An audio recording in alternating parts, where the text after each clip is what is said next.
ताज्जुब की ये बात है कि मुझे आज तक 3 साल हो गए, आज तक कोई रीजन नहीं बताया गया कि हमारी भर्ती क्यों कैसे हुई है। लेकिन मुझे लगता नहीं सरकार को आर्मी की ABCD भी पता है कि अनपढ़ भी होते हैं, अनपढ़ जमानों जैसी बातें कर देती कभी। जब हम मोदी साहब की ड्रेस देख के हमने आर्मी को ज्वाइन करने के लिए गए तो हमें पता चला ये तो सब उल्टा हो गया। हमने सब कुछ क्लियर कर लिया, हमको बाहर करके फेंक दिया। ऐसा लग रहा है हम आर्मी ज्वाइन करते ही बस गलत सोच लिया, हमें आर्मी में जाना नहीं चाहिए था। इसकी सेवा तो हमारे प्रधानमंत्री का अकेले ही कर लेंगे, हमें 5 साल अपनी गंवानी नहीं चाहिए थी।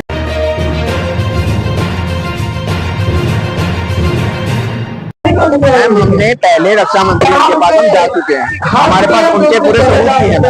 ये हमने रक्षा मंत्री जी के साथ में फोटो खिंचाई थी 8 अप्रैल को 2021 में। मैम हमें आश्वासन देकर घर भेज दिया गया, लेकिन हमारे आज भी 2-3 साल हो गए भर्तियां हमारी मैम उनकी तरफ से इसके बाद में कोई मीटिंग भी नहीं हुई। हमने पीएम मोदी रक्षा मंत्रालय प्रेसिडेंट सबके माध्यम लेटर भेजा। पीएमओ का एक लेटर हमारे को सबको पता है कि हमारी मांगे हैं बिल्कुल जायज। क्या प्रॉब्लम क्या है सर? मांग करने में हमारा अधिकार है। मुख्य कारण नहीं बता सकते हैं क्योंकि तो गलती करी नहीं, कुछ सब कुछ कर लिया। हेडिंग रिक्रूटमेंट जो थी हमारी एयरफोर्स वाले बच्चे थे मैम 2019 से भर्ती देख रहे थे, 2021 में कॉल लेटर का इंतजार कर रहे थे कि आ जाएगा कॉल लेटर, बट मैम उनको भी नहीं दिया।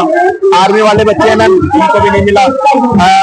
क्या बोलते हैं मैम वुमेन मिलिट्री, ठीक है CMP जिसको बोलते हैं मैम, इसके अंदर भी मैम लेडीज है 20,000 के अप्रोच मैम, उनको भी उनका हक नहीं दिया। एक तरफ तो कहते हैं कि हम वुमेन का सपोर्ट करते हैं, तो वहाँ पे अपना सपोर्ट नहीं दिया, आपको वहाँ पे भी करना चाहिए था गवर्नमेंट। और मैम इसके अलावा MNS की भर्ती होती है, मिलिट्री नर्सिंग स्टाफ की मैम, वो मैम 10 से 15,000 के समथिंग लेडीज होती है, मुझे नहीं मिला लड़कियों को भी मैम। एक तरफ से ये 1,50,000 बच्चों के सामने धोखा हुआ और कुछ नहीं। मैम सरकार में बेरोजगार बनाना चाहती है जी मैम। मैं फौजी की औलाद हूँ मैम, मेरे पापा फौजी हैं, मेरे दादा फौजी रहे, तीसरी पीढ़ी होता मैम। मैंने अपने सेंटर में भर्ती निकाल ली, मेरे को लग रहा था कि मैं फौज में चला जाऊंगा। घर वाले पापा नहीं होते थे मैम, पीछे से पापा की यूनिफॉर्म पहन के मैं खुश होता था कि हाँ यार एक दिन मैं ये वाली यूनिफॉर्म पहनूंगा, मैं ज्वाइन करूंगा। मेरे घर वाले फख्र करेंगे इस चीज को। मेरे को पापा मम्मी ने कभी शाबाशी नहीं दी, लेकिन जब मैंने फिजिकल क्लियर किया था सेम सेंटर में, पहली बार पापा ने मेरे को बोला गुड बेटा प्राउड ऑफ मैम। ये तो मैम छोटे से हम डेट दिखा रहे हैं बस, क्योंकि ज्यादा लोग की परमिशन नहीं देते जंतर मंतर पे मैम। इससे 1.5 लाख बच्चे, 1.5 लाख बच्चे मैम, अगर सरकार हमारी बात नहीं मानती है तो मैम हम 1.5 लाख बच्चे, उनका परिवार है, एक परिवार के 2-2 सदस्य हैं मिनिमम मैम। 3 गुना मान के चलिए आप लोग, हम उनके वोट कम होंगे, सरकार को इसमें नुकसान है मैम। एक तरफ से ये 3 लाख जो वोट होंगे ये डायरेक्ट सरकार की तरफ हो जाएंगे, बट सरकार अगर ध्यान दे तो उनको फायदा ही है मैम, इसमें नुकसान है नहीं। हम बच्चे कोई गलत चीज मांग नहीं रहे, हक मांग रहे। जो कि हमने कोरोना काल में फिजिकल अपना दिया था, कोरोना काल में कोरोना टेस्ट करा के फिजिकल किया। जब एग्जाम की बारी आई तो उन्होंने ये बोल दिया कि कोविड काल में आप एग्जाम नहीं दे सकते, जबकि हमने फिजिकल में ज्यादा बच्चे होते हैं। फिजिकल में तो ये आ रहे थे करीबन 10,000 से ज्यादा बच्चे थे जो सिलेक्ट हुए थे। हमारा फिजिकल देने के बाद जो सिलेक्ट हुए थे 1200-1300 लड़के थे, उनको एग्जाम नहीं करा। मुझे आज तक ये समझ में नहीं आया, कोरोना काल में 10,000 लोगों का फिजिकल ले सकती है लेकिन 1200 लोगों का एग्जाम नहीं ले सकती है।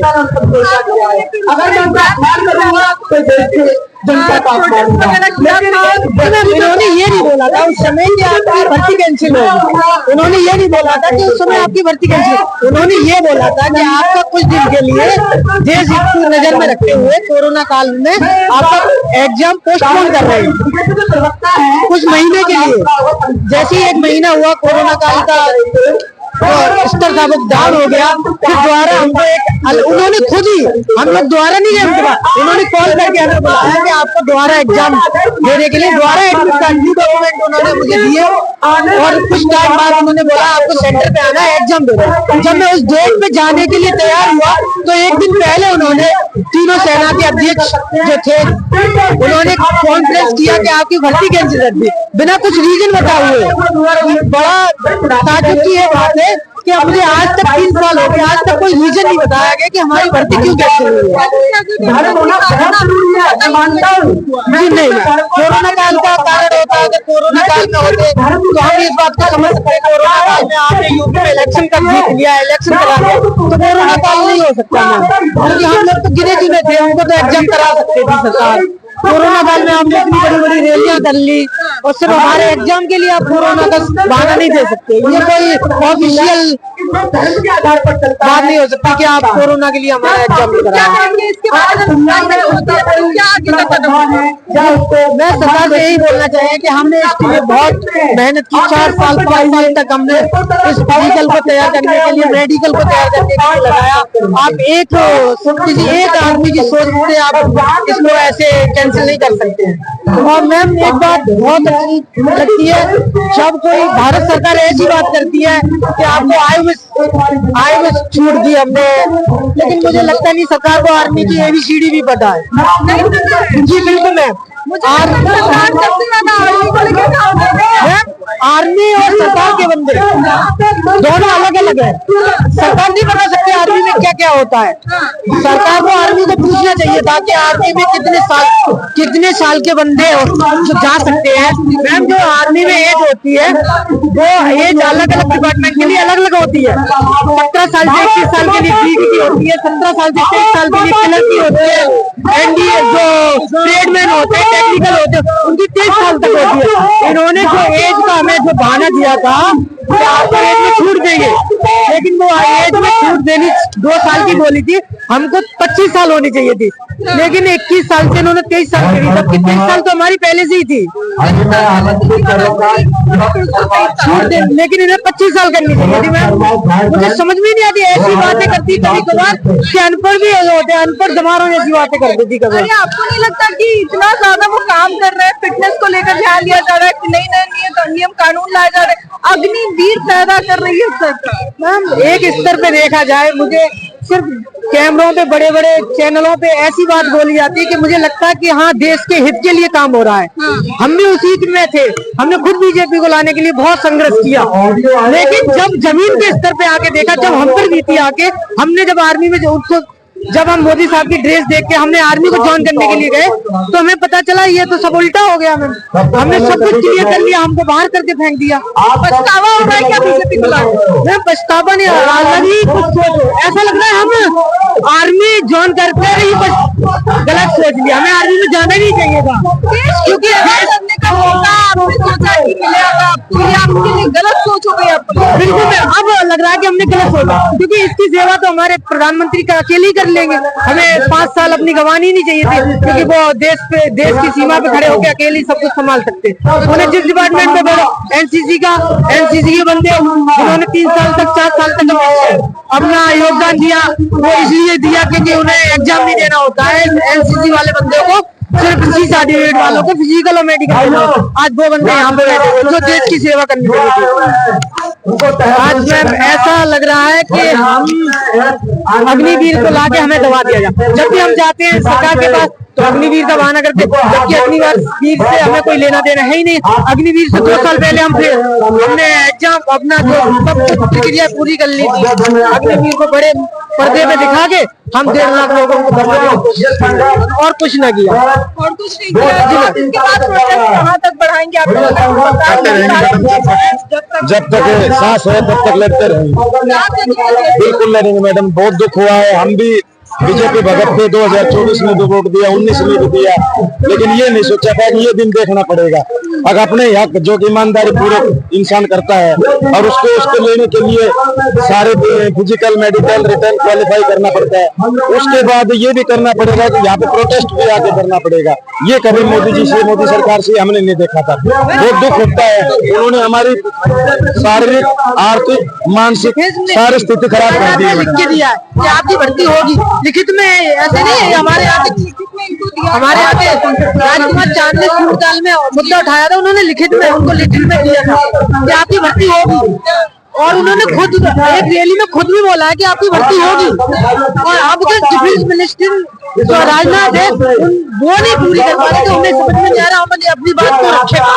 आपको पीएम मोदी के सामने रखना चाहिए था। पीएम मोदी का कोई रोल ही नहीं है इसमें आर्मी में। पीएम मोदी का आर्मी से कोई मतलब ही नहीं है। इसके जो हेड होता है या तो जो रक्षा मंत्री है वो होगा, या हमारे जो देश के राष्ट्रपति है वो तीनों सेना के अध्यक्ष होते हैं। पीएम मोदी तो अपनी वाहवाही तो ऐसे ही, उनका कोई रोल ही नहीं आर्मी में, उनका कोई रोल नहीं है आर्मी में। ये सिर्फ डिफेंस मिनिस्टर ने बोल दिया था कि हम आपकी भर्ती कराएंगे, इसलिए हम चुपचाप बैठे रहे कि आप 1 साल बाद या 2 साल बाद हमारी बात को रखा जाए। लेकिन वो भी कुछ नहीं, उनकी चली नहीं, या तो उनकी चली नहीं, या किसी कारणवश वो बोल नहीं पा रहे। उनको हमने मीटिंग में भी मिला, आपको लग रहा है बोल नहीं पा रहे, वो भी अपनी सीट को बचाने के चक्कर में बोल नहीं पा रहे। सीधी बात है, वो भी चाहते हैं कि हमें भी जैसे उनके ऊपर पार्टी का दबाव है इसलिए वो बोल नहीं पा रहे। वैसे वो आपकी भर्ती और सीट का क्या लेना देना? सीट का बहुत लेना देना, क्योंकि उसमें देश के जो रक्षा मंत्री हैं उनको पहचान बहुत एक साफ सुथरे नेता पे थी, जो वो बोलते वो होता है। लेकिन इस बार उनको ऐसे दबाया जा गया है, यकीन नहीं हो रहा है कि ये हमारे उत्तर प्रदेश के मुख्यमंत्री भी रह चुके हैं पहले, लेकिन इनका जो बोलते हैं वो होता है। लेकिन ये क्षत्रिय समाज से बिलोंग करते हैं, क्षत्रिय अपनी बात के लिए सिर्फ लड़ा करता है, लेकिन अपनी जवान के लिए जो मेन बात थी, इनसे हम मिले थे, इन्होंने बोला था कि हम अपनी बात को रख रहे हैं और जब तक हम जीवित रहेंगे लड़ते रहेंगे।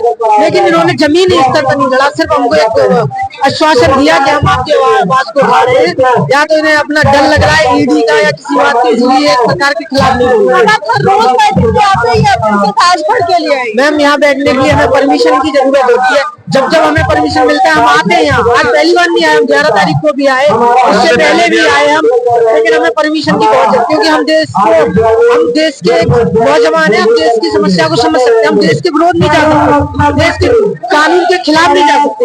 हमें परमिशन मिलती है हम आते हैं, और जब परमिशन नहीं होती है तो हम अपना धरना करते हैं, धरना करते हैं, गाड़ी में रहकर अपनी बात बिल्कुल हम अपनी बात को कानून के और एक आश्वासन में रखते हैं, क्योंकि हम एक फौजी है, हम अपने आप को फौजी मानते हैं, हम 100% फौजी है।